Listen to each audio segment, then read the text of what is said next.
You know the feeling when your mate's golf ball flies past yours? Or when you're on the green in regulation, but he holds it from the bunker? At Drummond Golf, we get it.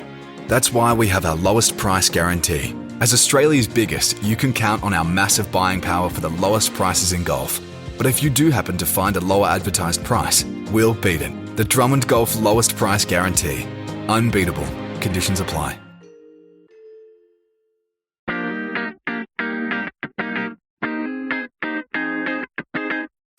Hello and welcome to episode 113 of The Thing About Golf, Golf Australia magazine's ongoing quest to uncover the answer to the question, why do people get so obsessed with this game? My name's Rod Murray, and if, like me, you grew up watching golf in Australia in the 1990s, then today's guest will be a very familiar name. If, on the other hand, you've only been watching golf the last 10 years or so, today's guest will still be a familiar name, as he is an integral part of the Sky Sports commentary team. Wayne Radar Riley strides the fairways analysing and critiquing the game's best players these days. But there was a time when he himself was on the big stage, hitting the big shots. His unforgettable long putt at the 72nd hole of the 1991 Australian Open is one of the tournament's most iconic moments. And while there are players with better records than his 2 European Tour wins, there are few with the personality that's made him a fan favourite among commentators. From humble beginnings in Sydney to rubbing shoulders with the very best in the game, Riley's is a life that has been completely immersed in golf. And after this chat with John Huggan, you'll feel like you know the man behind the mic just a little bit better. Okay, welcome to the latest edition of the Thing About Golf podcast. My guest this time round is one of the more familiar faces, names, voices in Australian golf over the last 30-odd years. I always start with the same question, as everybody knows. Wayne Riley, what was and is the thing about golf for you? The thing about golf for me, hello everybody, thanks for having me, John. It's man against the elements, the whole family thing. What do you mean by that? Well, golf, I feel, is like no other sport. Like, we are one big family. We are golfers, especially when you get on tour. That's what you are, and you want to stay within that family because it's so easy to lose your card, which happened to me and happens to everybody eventually, unless, of course, you're Tiger Woods and Rory McIlroy. They're going to stay till they're 100. Yeah. Hopefully the sponsors will want them. Yeah. But I like the whole thing about golf, the whole vibe about the game. When I was a kid, I used to watch on television. Especially the first I really watched was 79. That's when I watched close up and personal Sevy car park job at Royal Lytham, and just the whole thing about golf. It's just the whole ambience of the game. And the other thing is I don't have to share the ball. It's my ball. You can go away. You're not coming anywhere near my ball. It's mine and I'm hitting it. I don't have to pass it to anybody. Yeah. Did you dabble in other team sports as a kid? Yeah, football. I played soccer, yeah. And I was quite good at it, but all my friends actually left to go to golf. So when I was 14, I was getting kind of representative level at soccer. We call it soccer in Australia, football. What position? Up front. I was not tall, so I was number 9 and didn't have to be tall. I wasn't a great header because I couldn't reach it most of the time. But, I had a talent for it being my ball and kicking it in. So going to golf was a natural progression, really. Is it kind of ball sense you've got? I mean, most people, I think, who play any ball sport at a decent level can kind of dabble in the others. Yeah, I could kick with both feet as good as the other. Actually, I'm right-footed, but my left footer, I kick it stronger. Can't play golf left-handed at all. Can't play tennis or ping pong left-handed. But I can catch, I can kick, and that sort of thing. So, all good. So when did it become apparent that you had a talent, shall we say, for the golf? And not until I was like 17. It took me 3 or 4 years to, even though I started playing golf at 7, living on a golf course in Sydney, right next door to a golf course called Hurstville Golf Course, a little muni, great little muni, Royal Hurstville. And when I first started, it was 9 holes. Then they extended the course, John, to 15 holes. Quite a interesting. Quite a funny old number, 15 holes. And now we're 18, obviously. But living next door to a golf course, I was playing when I was 7, along with playing football as well. But I used to go down and look for golf balls. That's how I made my pocket money. I was self-sufficient, really. My parents didn't have to give me any money because I'd go down and find golf balls and sell them back to the members or the public and make a few quid. Most of the time they'd hit it in the trees and I'd stand on it. Have you seen that ball, son? No, sir. I don't know where it is. And it'd be under my foot. But there it is. It was a great way to sort of buy myself a set of golf club, even though my parents did that sort of thing. But it was a great way to have pocket money. So when did it become clear to you that this is what you wanted to do with your life? Oh, a year into that, because I was an apprentice at 15 years of age. I went and worked at a golf club, at Cronulla Golf Club, where I'm still a member. And I worked under a great boss called Ian Brander. And he taught me, and I had to be at work every morning at 6 a.m. If I didn't start at 8, that's what time I had to get to work to practice, even if it was raining in the heat of the summer.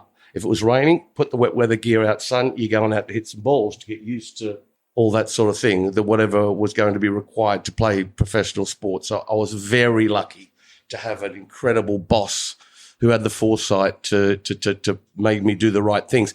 And I knew then that's what I wanted to do, and the burning desire I felt was going to get me over the line. Not to be a great player. I was never a great player.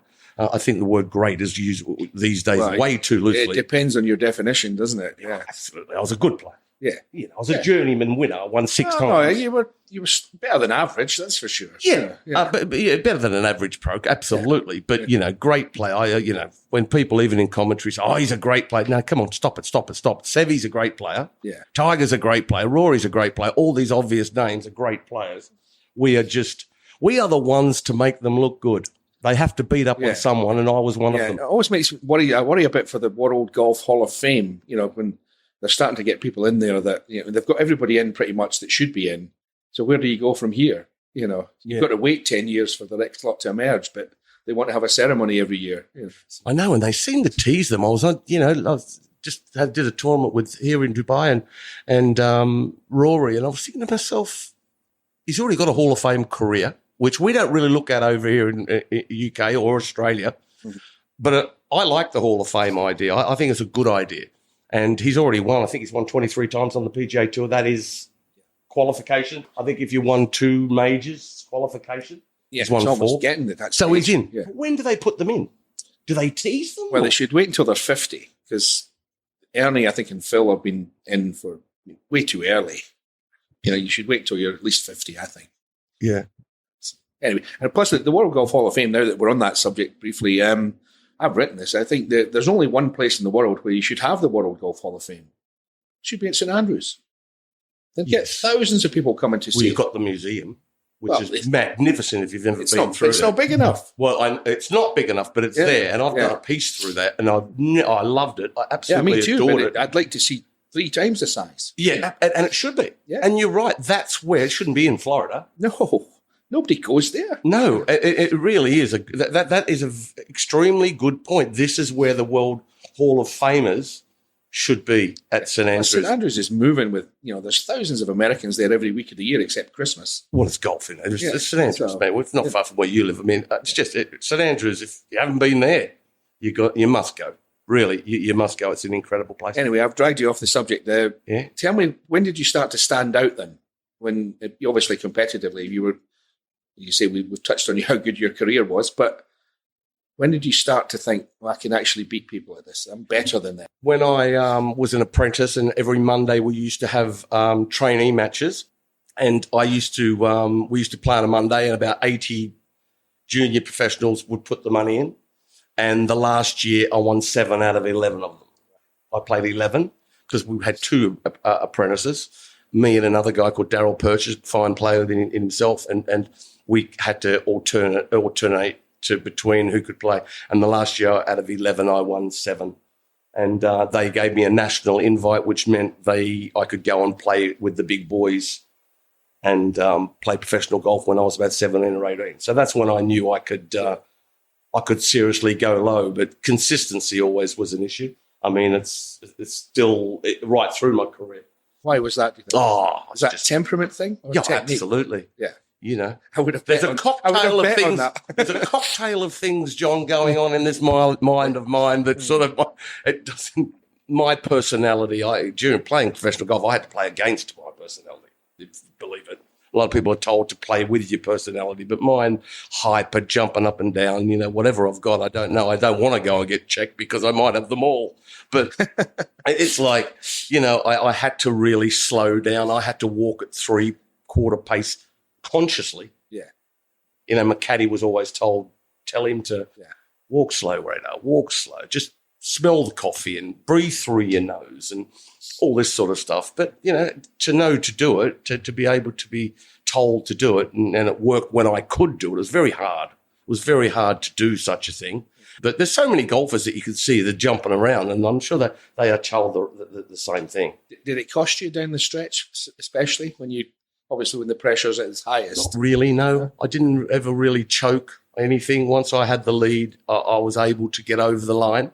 The only thing that I always think about, I never backed into a tournament, which a lot of players had this uncanny ability to post a score with 5 holes to play and they're in the clubhouse 2 behind and still win. That never happened to me. I always had to win. The 6 I won, I had to win them. Yeah. I never got given anything, which it peed me off a little bit. Yeah, well, it's Nick Faldo had about 6 or 7 majors, whatever it was, and I think 3 or 4 of them he did what you just described. He just hung around and other guys fell away. Yeah, exactly. Yeah. Maybe that had something to do with I just thought you had to go out and win it. Patience wasn't my thing. We're jumping ahead a little bit here with this question, but it comes to mind. When you do the job that you do now, you're out there, you're walking with really the last groups. So you see the guys in contention to win Sunday afternoon. Can you tell what's going to happen to an extent if somebody is going to win or not going to win? Have you heard? Yeah, well, I can. That's a very good question. That's a great question in the respect of only a few players I can tell. Only a few players. We are sitting here at the Dubai Desert Classic, and I was here back in the day.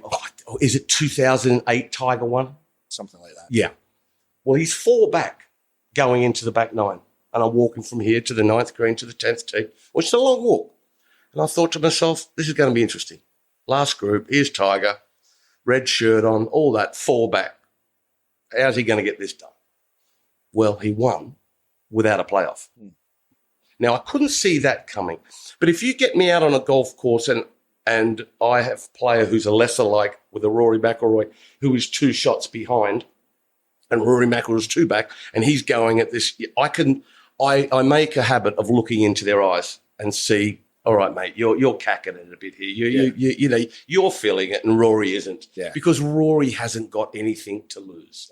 Rory wins another tournament. Yeah? Yeah. That's how it is. But if Rory bottles it and loses it and, we start talking about that, like last week with Tommy Fleetwood. Did Rory lose it? I'm not so sure. A lot of people think he did because what he did on the last hole was try to play a big hook because that was his go-to shot because he wasn't driving it any good. And I was very happy for him. He tried to play the shot, just didn't happen. Just hit it in the water, and that's the way it is. That's what Rory gets, the old Forrest Gump. Box of chocolates, you don't know what you're going to get with Rory McIlroy. Yeah. But when you get dynamics, you get them. But there's only a few players, John, that you look at and go, you know what? Yeah, I can tell you're under the cosh here, and the other guy isn't. And what are the signs, though?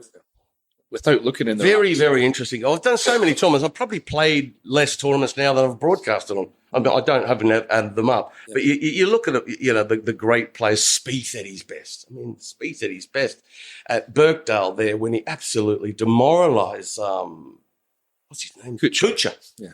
Kuchar. I mean, Kuchar did everything he could to win that.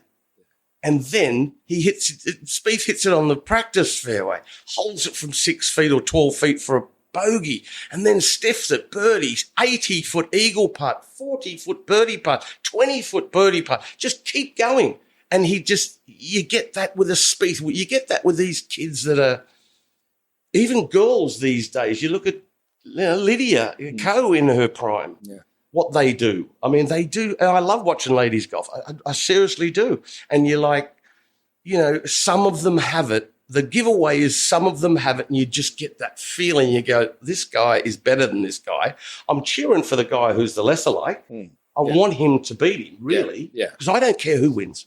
I really couldn't care less. If an Australian's out there and if Adam Scott's playing against Rory McIlroy, I know them both as well as each other.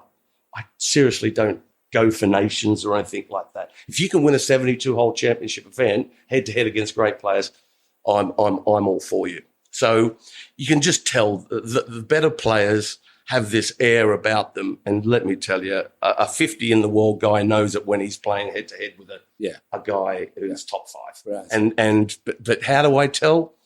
I don't know. I can smell it. You know, it's just the way it is. And there are a lot of things in their eyes, you know. Yeah. You know. Yeah, well, anyway, I just thought I'd ask that. It was as it came up. You know what it's like being a broadcaster and a journo. You can tell how someone is when they walk off the 18th green and you're talking to them and you're writing down in your pad. There's a lot to be said in the eyes, isn't it? Yeah. Anyway, let's go back to you're going to think about playing golf for a living. You're of the era, I assume, of the Aussies went to Europe. They didn't all go to America necessarily. Europe was the kind of traditional route. Is that basically what you just followed the lead of everybody else? Yeah, I did. I actually always wanted to play in America, and I did. I had my card in America. After I won the Aussie Open, I got a lot of invites in America and played well enough to be able to keep my card. And they said to me, would you like to have a couple more because you only need 2 more tournaments and a little bit more money? And I said, no, I want to play in Europe. I just loved it in Europe. Why, I don't know. It's a big regret, though. I mean, I should have probably done that and taken my card and played in America. But America's a lot different in the respect of it's a lot lonelier over there. You're always in different hotels by yourself. And you're by yourself in these hotels and you don't really see too many people. And you're always with your caddy. And who wants to live with their caddy 24/7? Well, yeah. You don't want to do that. And so I liked Europe. We're all in the same hotels. And because there were so many of us, we got to stay in. They did great deals. We could stay in wonderful hotels. I love the idea of going from the Dutch to the Irish to the Spanish to wonderful European places. Culturally, there's no contest. There's no place. It's just the most incredible tour. It's a common theme that I've heard that from a lot of players where they're stuck in a Courtyard Marriott in the middle of nowhere, and it's the same as the Courtyard Marriott you'll be in next week. And vending machine with an air conditioner in your room that makes more noise than a semi-trailer going down the road. The road. Exactly. I mean, you know exactly what I'm talking about, and it's true. But I would have liked to have done it. And these days, these boys can't afford their luxury just to stay in Europe because they're playing for so much more money. Does your regret come from being the thought that you were good enough, do you think? I think I was good enough, yeah. I think I was good enough to play very well on there. Well, I did. I only played 12 tournaments over there in the respect of in and out, and I never missed a cut in America. And the first tournament I played in, I ran 5th or something like that. And I thought, because it's one-dimensional American golf. Yes. That's what it is. You miss the green. It doesn't run over the back of the green like it does at Berwick. Yeah. You know, down the bottom of the hill, and you've got to bump it back into the hill, scoot it up there and manufacture something. Yeah. It's just, we're going to play a grass explosion shot, and then you go into a bunker. It's a very similar shot. So you're playing something that's basically always the same. It's like that's always been one of my criticisms. No matter where you go, you get one. The top players in America on that tour, they become very, very good at a very narrow form of golf. And there's no real range to it or diversity or whatever you want to call it. And I think the game at the top level was lost about that because the equipment is part of that is too. You know, you can't shape shots like you used to either. No, I totally agree with you. It's going to be interesting what's going to happen with the ball, whether that's going to slow down, whether it's going to be softer. How they do it, I don't know. Whether you can maneuver it more like you and I could when we were lads. Steady. Yeah. I'm not sure I did. I know you were quite good from what I heard. Yeah. Anyway, so you went to Europe. I mean, and how did it go from there? Well, I came to Europe and I played over here and loved it. Yeah, bought a little pad over here and ended up getting married over here. We don't want to go there, John. But then I've got four wonderful children. 2 daughters, 2 lads, which are all going very, very well, very proud, very happy, very lucky. And they all live in the UK. And that's where I'm based in Sydney and in England, even though that's going to be more in England, really. I'm going to change that a little because Australia, when you get to my age, is a little too far away. I can't do it. It's the best thing and the worst thing about Australia. It certainly is. We're our own worst enemy in the respect of, I don't mind going back once or twice a year, but, back in the day when I used to go 5 times home, I can't do it anymore. And it's really hard. I miss it. Anything Australian on television, I'm into it. Sports-wise, I'm not watching Neighbours or Home and Away, so don't, But it's anything Australian movies, which we're getting very good at. And I miss my country so very much, especially Sydney. It'll always be my home, and I love it. And being over in Europe, I love it as well, because I've got 2 homes. I've been very lucky that over in the UK, they've adopted me very, very well as an Australian.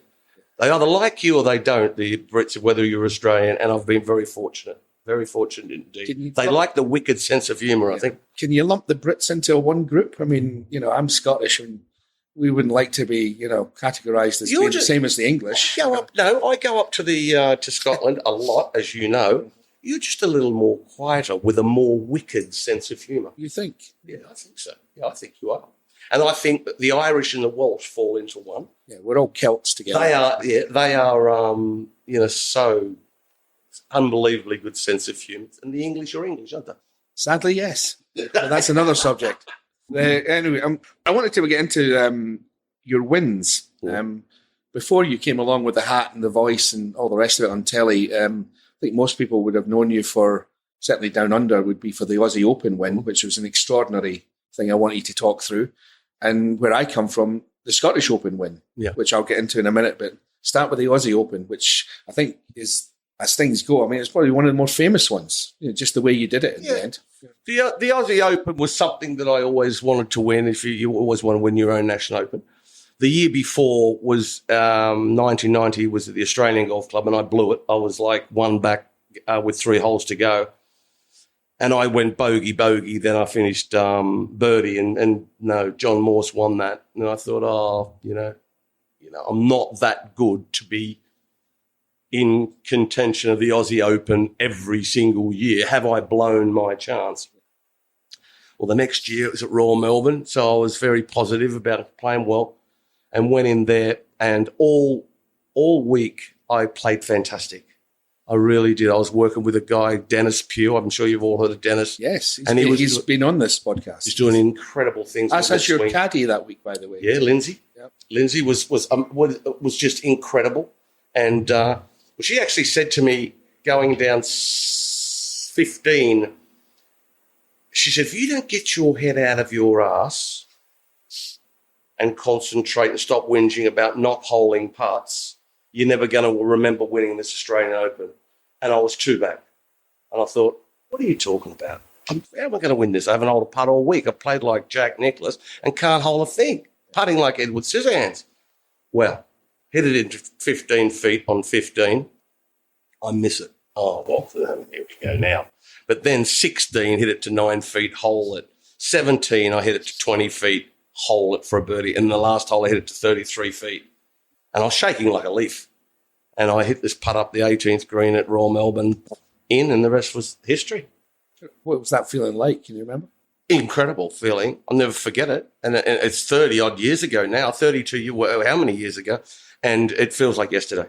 I still remember the little kid behind because the grandstands were full because it was Look, I'm going to go back. It was when the Australian Open was the Australian Open. Yeah. Am I allowed to say that, John? Well, yes, I know exactly what you mean. It's not what it was. Let's put it that way. It's not, and hopefully we will get it back. It will happen. Whether it goes down the route it's going down now, I don't know, but it will happen because I think we had 3 or 4 major champions playing when I won it. Other years we had all the major champions, there. Yeah. It was when we could afford it, I suppose. Money's a big thing. Tax is a big thing. So the feeling was, yes, incredible, especially to go back to Sydney the next day. And I remember I was living in this apartment in Sydney and had my own place. And just to walk up and have breakfast the next day with truck drivers driving past and yelling, "How's it going, champ?" And that was, I still remember it. And how does that, it was an incredible, it's a proud thing that I've done, And even though it's so long ago now, if I go to a golf club and you're introduced, I'm always introduced as an Australian Open champion. Yeah. I'm right in thinking you did that with a broom handle. Yes, I did. When did that become 4 weeks before it. was it a necessity or Necessity. Yeah. I went home. run me through the symptoms? Well, the symptoms. Live rattlesnake comes to mind. Yeah. And I played well all year in Europe. And I went home very early. I went home early September, actually straight after Cran up on the mountain. Had my card, played well enough. I said, I'm going to go home. I'm going to do something different. I'm going to get a long putter and I'm going to practice every single day. And I didn't hit a ball for 5 weeks. All I did was putt with this long putter. So I went and played the Air New Zealand Open, which the year before I'd won, and with the short putter.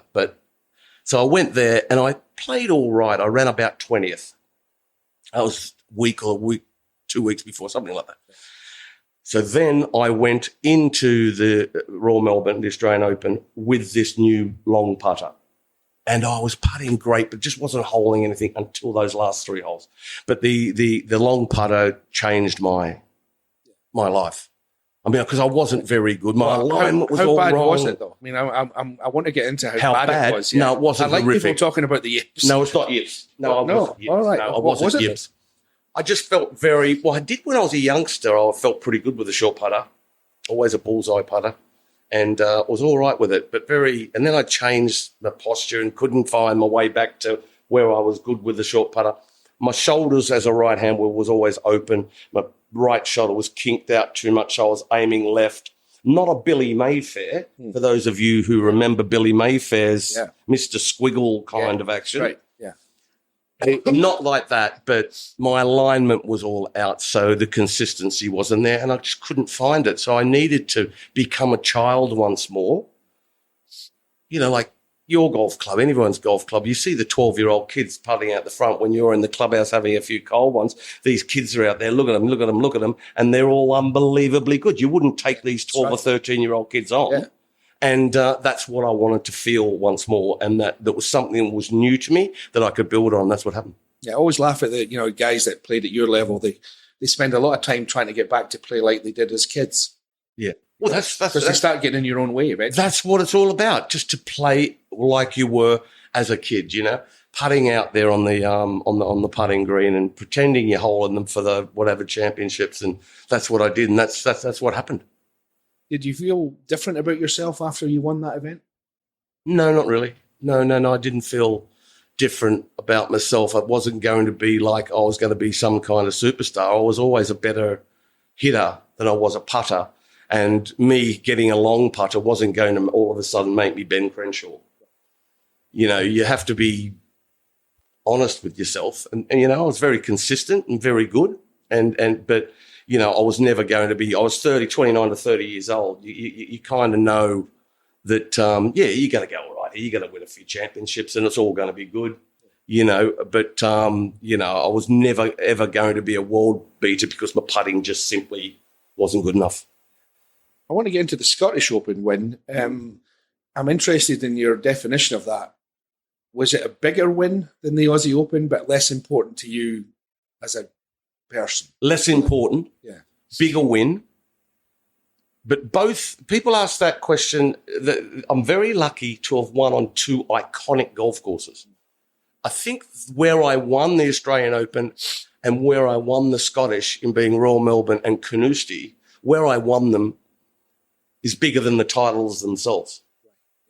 Sometimes, you win around Carnoustie. Yeah, I mean, the mother of all mothers. I'm a big fan of that course, but it's a bleak place. But my goodness, it's a good place. And beating Faldo head to head. Yeah, Monty on Saturday, Faldo on Sunday. Yeah, right, I want to get into that. I made some notes on this just because I knew you.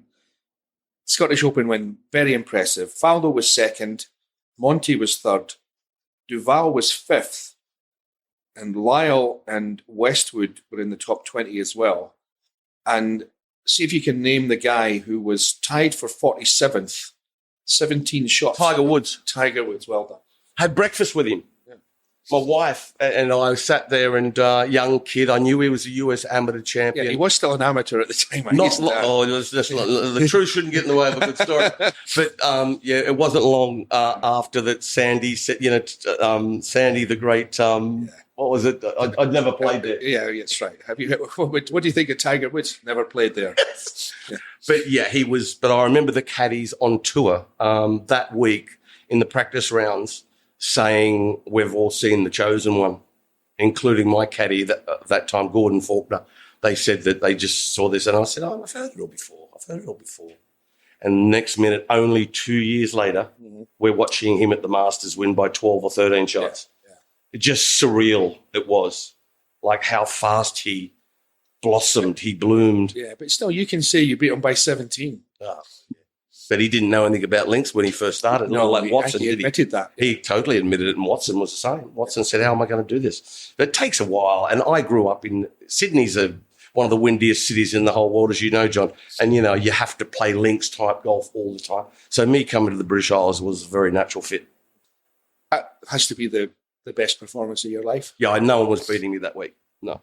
Even though I started the day 5 in front, going to the last day, I only won by 2. But it doesn't matter because I put the shutters down coming in, basically to fend off Faldo, which is a horrible, I want to tell you all, it's not a very nice thing to have Faldo breathing down your neck in his pomp, when he was playing his best, when, he was just, Faldo wasn't a dynamic golfer in the respect of he didn't obliterate golf courses. He just baffled you with science. He'd just hit it down the fairway far enough with the right club. He'd flush an iron right to left, left to right, whatever he wanted to do. And for a 6'4" man with hands like huge hands wrapped around a putter, he was sensational with the putter. He was an all-round player, Nick Faldo. Yeah. And you don't want him chasing you because he's not going to go away. He's just one of those guys that just won't go away. He won't make a mistake. And to beat him was a great thing. But the way I hit the ball that week was 3 out of the 4 days I flushed one iron to 16, and 16, the pimple green, well, par 3, and it was just the best I've ever swung the club, and almost surreal on the range. The best if I could have kept that all the time, it would have been great, but I couldn't. But the way I was hitting the ball that week was, I will never forget it. At Drummond Golf, we understand your passion. Nice roll. And that's because every Drummond Golf store is owned and run by a local who loves the game as much as you do. Yeah, it's come off the face really well. Someone who knows where you play and what you need. Oh yeah, looking good. With Australia's biggest range and expert knowledge. Great. Now let's try that putter with this grip. So if you want to improve your game, see your local expert at Drummond Golf. Tell me the moments in that last round. And there's always moments where it could have gone either way, even with a 5-shot lead. And it is Faldo we're talking about here. Where were the little turning points where you did the right thing and held them off? Well, you must remember them. He got within 2 when I bogeyed 16 the last day. I missed the green the last day. And I pulled it left, and Faldo was there. He made his par, and I made a bogey. So we've got 2 holes to play. 2 in front. Yeah. And he hits it on there to about 40 feet, puts it up there nicely, and I've got one from 35 feet for birdie, and I hold it. Right.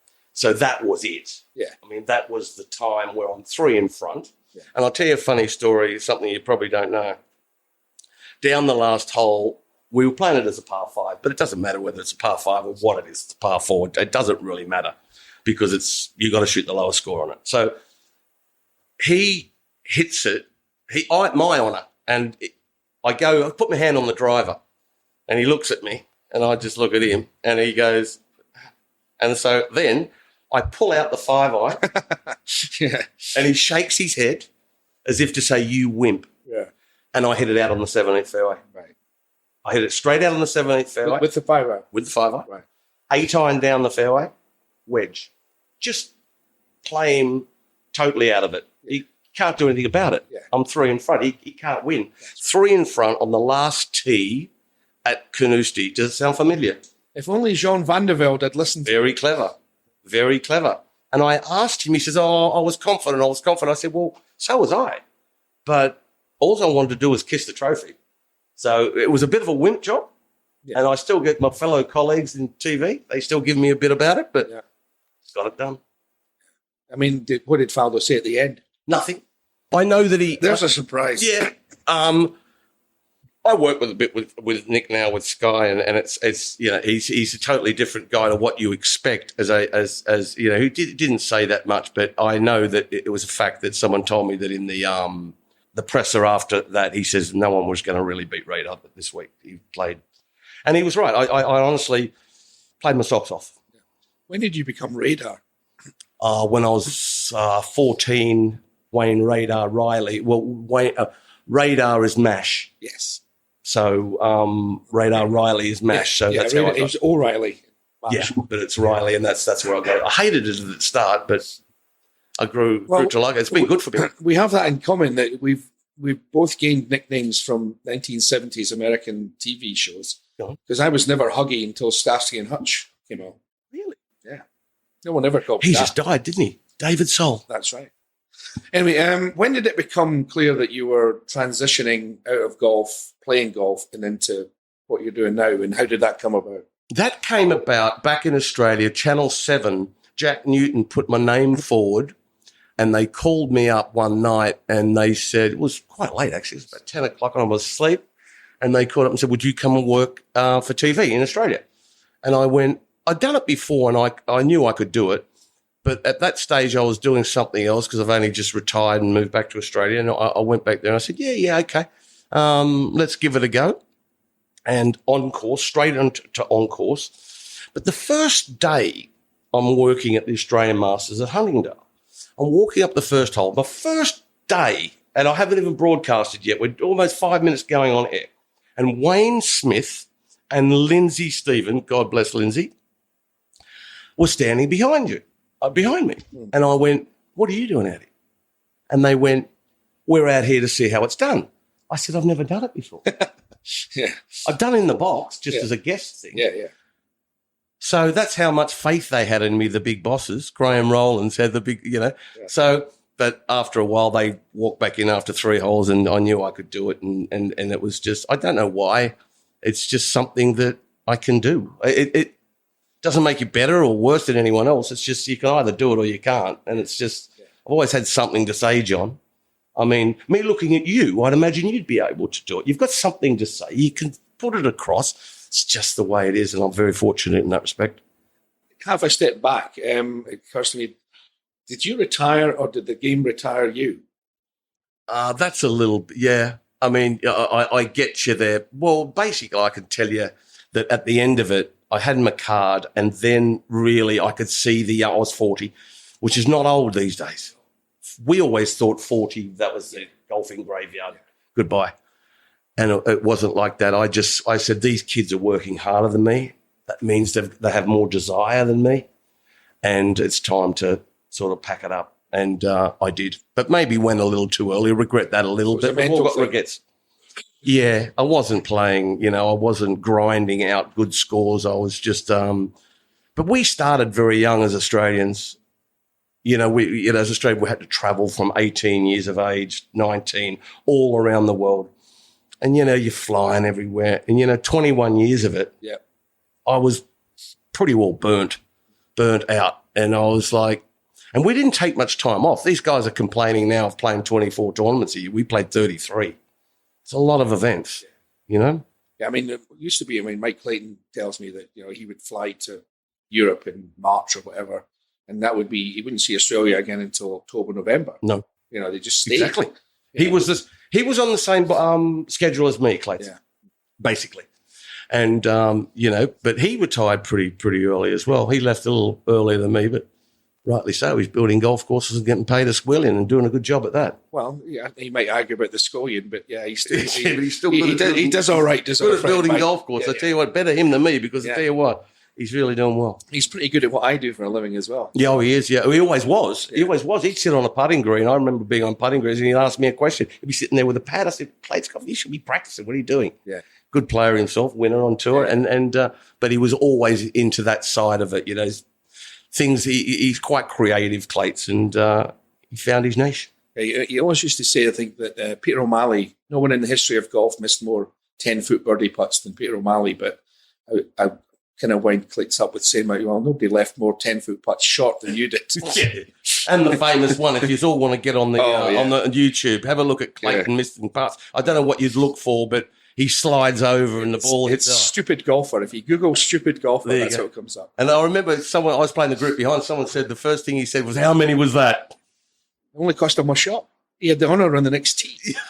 The other guys three-putted. They were laughing. Funniest thing you'll ever see. Yeah. Check it out. Anyway, just to get back to the commentary side of things, I'm interested in how would you define your role? What are you actually there to do? And is it your responsibility to the reader, the viewer first? And how do you see all that interaction? Well, it's basically my job is to just, sight, sounds and smells, really. I mean, that's what it is. Like I've got to tell you where the wind's coming from, what is in front of the player and how he's going to go about the shot and why he's going about the shot, where's the best place to miss it. Everything, getting as close into his mind as I possibly can and relay it to the people at home, wherever they are in the world, to feel what they are feeling and feel like they haven't bought a ticket, but they're watching it in their lounge. Yeah. That is the ultimate goal of my job. And it's fun. It's fun. When it comes off, yes. And I don't do too badly at it. Sure, you can't get them all right. You can't get them all right. It's easy for these guys sitting in the box. They go, oh, they should have done this. After the fact, I've got to call it before it. Yeah. There's a huge difference. I often give them a bit of a go about that. It's all right for you sitting in there after he's hit it. I mean, you've got to call it before. And that's the fun thing about it. And that's why I've always wanted to be out there and I'll never want to change. I go in the box sometimes. When we go to America and stuff like that, I'll go in there and have a little hour before, the guys who sit in the box all the time. I'll go in to do it. But I still love on course. Just to go out there and fresh air and be amongst it. Yeah. I don't care if it's peeing it down. Yeah. I like it. This always makes me think when I'm watching you, is it the first thing that comes into your head? Everybody says go with your first decision. Is that the same for you? And you don't get much time to talk. I mean, is that one of the frustrations of what you do, is that you don't get much time to lay it out, if you like? You don't get a lot of time to talk, but in all honesty, there are times where you have to pre-rehearse what's happening because I have time to stand there and watch them when the camera that you are watching isn't watching. Yeah. So I'm there, and then the producer comes, right, we're going to Radar's mic, Radar's camera. We're down here on the 11. I've already been there for 30 seconds while he's been fiddling around talking to his caddy. So that's an advantage. It doesn't happen to that all the time, but there is that. And you've got to have your wits about you constantly to listen to what they're saying, and because he's giving you a heads up, really. And you can't fly in. You can't just fly in and say anything. On TV, less is more, they say. But if in doubt, nothing wrong with saying absolutely nothing. Yeah. Let the box do it. Because if I'm not 100% sure what this putt's going to do, I just go on my lazy switch here, I just go to the producer, to the box. I've got no idea what this putt's going to do. Yeah. So I don't have to speak all the time. If it's, I think it's right to left and I don't know, I'm not going to, because left or right, because all the people are going to sit at home and go, there, it's blind as a bat. Yeah. So, there's little tricks and traits about it, but you have to have your wits about you. You do walk off the golf course as tired as a player. Well, I was going to say, I've walked, I go out and walk like you do, and I see what you do, and you're always way ahead. Yeah. I mean, you're talking about how you get to see tip off what's going to happen, but you miss a fair bit because by the necessity of the job is that you've got to be somewhere else. Well, I don't miss it if you watch, because the only thing I miss is really knowing, but I can sort of get it, and I can ask my producer if it's a driver or a 3-wood on the tee, because I can talk to him. But that is all I miss, because I'm always about 100 yards up the fairway, because if they hit it, I go and check out the lie. If it's in a divot, in the rough, and check all that out. I get my yardage and all that, and then I move towards the green. Yeah.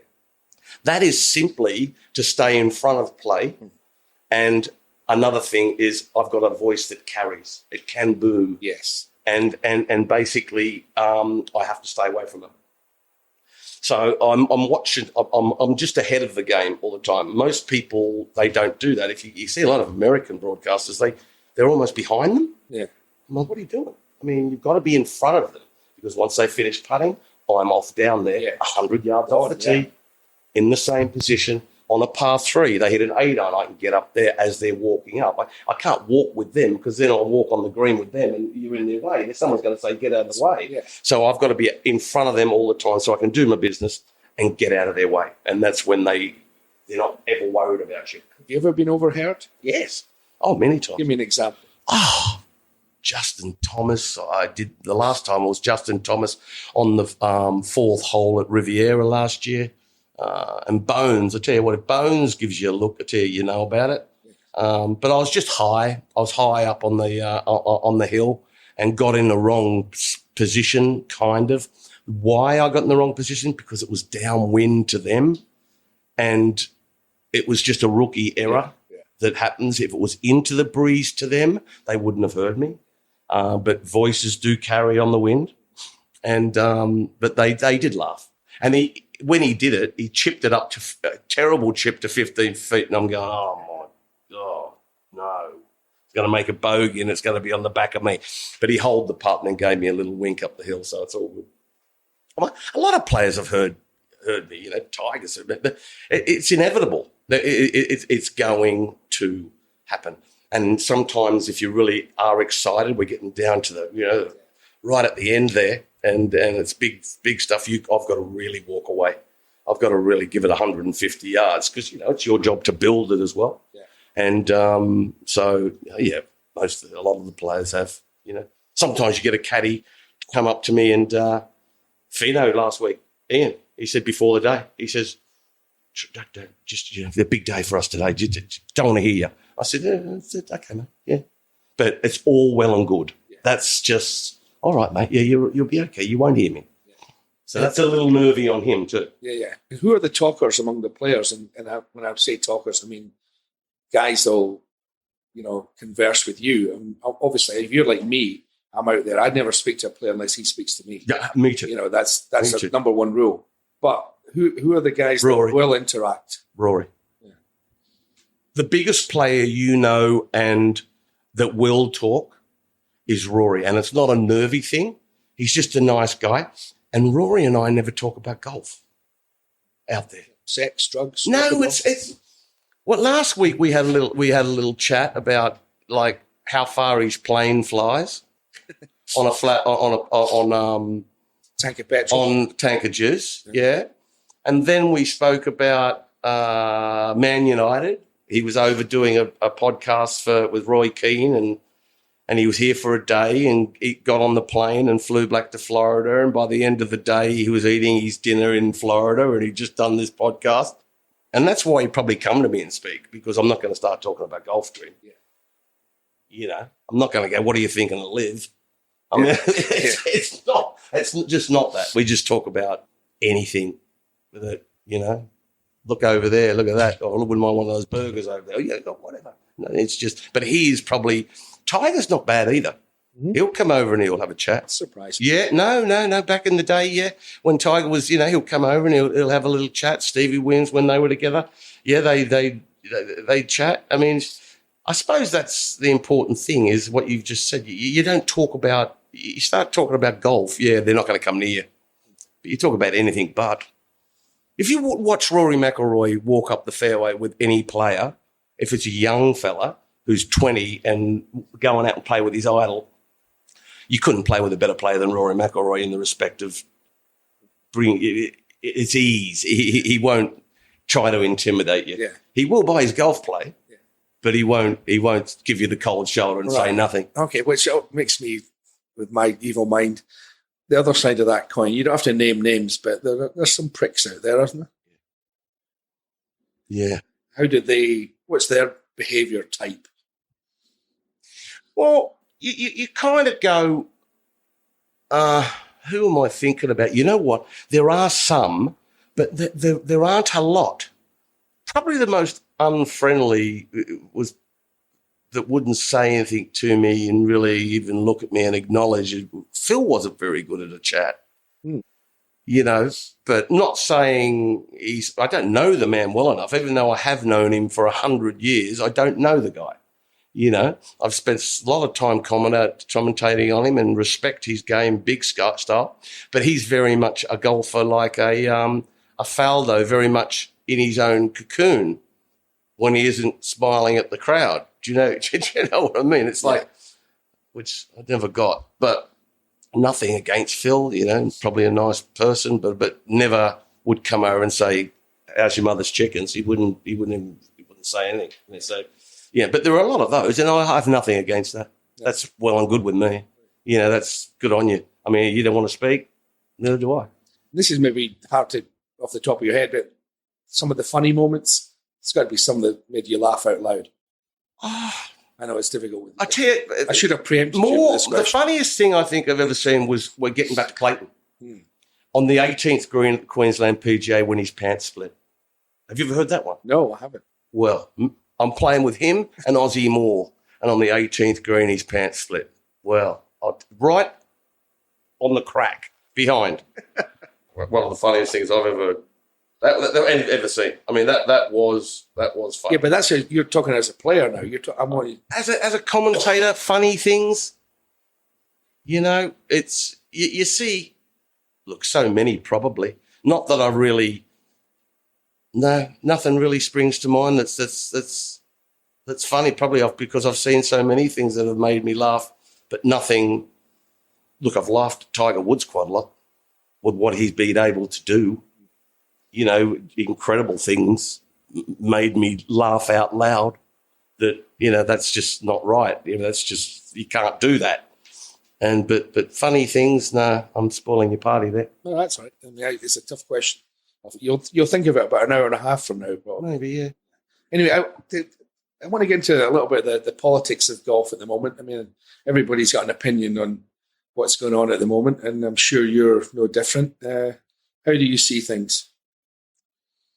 I see things, our game is in a nasty place. It's in a little pickle, and I hope we can all get it together and sort something out where everyone gets a fair go. But I don't think any of us, even you as journos, know where we're at. I mean, there isn't enough. They're not making it clear enough, the powers that be at the moment, that we don't know which direction we're going in. And you know, there are a lot of people in this, including myself. I mean, where do I go? I mean, if I stop, what, there's no room anymore because we're going to have one tour. Are we having one tour? Are we having a swing at the start, like over here, maybe in the desert? And then are we going live? And then are we going PGA Tour, or in a different order? I don't know. How are we all going to live together? I mean, Rory, you know, sat down with me last week and rattled off his favourite scenario, what he would like to see. What would you like to see at the end of it? It's a different question. Nobody knows what's going to happen, but what would you like to see? What I'd like to see, which I don't think we're going to get, I've always wanted a world tour. Yeah. I've always wanted that. I've always wanted what Norman wanted back in the day as 20 or 24, 22, whatever events, that we play around the world, and whoever wants in, like an Australian Open, like that. But we get to that area, Japan, like everywhere. We have like tennis, or like, because tennis has a big tour and a small tour. Yeah. You know, and like Formula One. I've always wanted that. And there will be room for small events. I always wanted that. But looking at it now that we're all going to have to live together, what I would like to see is I'd like to see swings. I'd like to see here in the Middle East or around this area. Then I'd like to see, whether it be PGA Tour, then I'd like to see a link swing. I'd like to see that sort of thing. But I want us all to be friends because, look, it isn't our game. It's the world's game. People shouldn't just come in and bully. But, you know, if people aren't getting on with each other, you have to go in there and muscle your way in, which seems to be happening. But, you know, there surely is a way that we can get on. What do you think of the way And these golfers are going to become very rich. What do you think of the way Greg Norman's handled this whole thing right from day one? Do you have a relationship with him? I had an amazing relationship with Greg back in the day, but I don't see He was incredibly kind to me and flew me around with him on his plane. I went to his house, but I haven't seen Greg in a long time. Greg is a seriously busy man, and I don't want to get in there and, he's got wine, he's building houses and all, so he doesn't need me sort of calling him up. And, but he's been an incredible friend. And look, I can see where he's coming from. Back in the day, he got told that this world tour was going to happen, and in the locker room the last minute, from what I hear, I wasn't in that room, he got let down. And that's what we heard. That's what you've heard. Yeah. We've all heard. That's what's caused the bitterness. Yeah. That's what's caused the bitterness. And he wants to see, I'm just seeing what I read now. And I spoke to him actually, might have been last year. I saw him here at the airport here in Dubai. And we just had 10 minutes chat. We were just getting on a plane. I was getting on a plane. And he says, all he wants to do is he wants to see the best players make a lot of money. And because he was world number one for so very long. And I think a lot of people were Nicky Price as well and these other players. A lot of people were sitting on the coattails of those great players. And I understand that, they are making these lesser likes a whole heap of money. And he didn't like that. And now all I can see is that's what Greg's. It'd be interesting to right now, because I know he's given a few interviews and I've watched them. It'd be interesting if someone could get him now and sit him down and we could all sit and hear what he's got to say now, where we're at, so we get more clarity about where we are all out. I mean, I know Greg, he's an Australian, he's a traditionalist of the game. He loves the game. He's an open champion. He's world number one. He loves the game. He's not going to try to go in there and spoil the game. He's going to make it better for the professional golfers, and he wants to make it. Just look what happened in Adelaide at that live event. That was mighty impressive. That was part of that. A few of them. I agree with you, but I mean, part of it is that Australia's been starved of that level player. 100%. 100%. But what they did down there in Adelaide, it's going to take them a while, I think, to come to places. There's going to be room for one around here. It's very easy to sit here and have a whinge and a whine about everything, but we don't know, Huggy. We don't know. Do you think he's spoiled his legacy, though? Do you think his image is different now? I don't know what it's like in Australia or it's like in Europe, but I know in Australia he hasn't, because I've just been down there for 3.5 years. He's still a hero down there, and it's like, well, your generation, or maybe slightly younger. I mean, they grew up idolizing him. Didn't they? Absolutely, we all did. I mean, what he did, Shark owes us money because we made him look good. He had to beat up on someone, and we were it. Yeah. And it's like, and now he's into this what he's doing, and it's like, look, in 10 years' time, John, we might look at this, and Live might be the best thing in the world. I hope you're right. We don't know. I hope this is an opportunity to finally get it right. Yes, but if they don't get it right, if they don't get it right this time, it's not going to happen. That's exactly right. You are spot on. So get it right. Bring something good, and then we've got the majors, then we've got all these players, and then we've got the Dubai Desert Classic, then we've got the Abu Dhabi Championship, and then we've got these unbelievable events that we're all going to enjoy. It might just be as simple as, you know what, let's just pick the best bits from everywhere. That's right.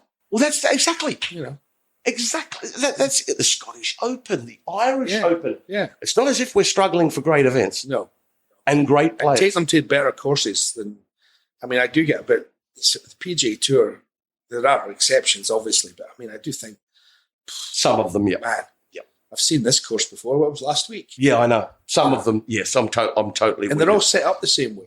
You know, they are. The fairways are the same way. We said that before. It's one-dimensional. What's that about? You know, when you go to a tour event, sometimes, it's like going to McDonald's and buying a Big Mac. You're going to get a Big Mac. Doesn't matter where you are. It's always the same. Fluffy around the greens, green at running 11.5. I mean, you can show up on Wednesday night and play the soft fairways. Yeah. I'm tired of all that. Yeah.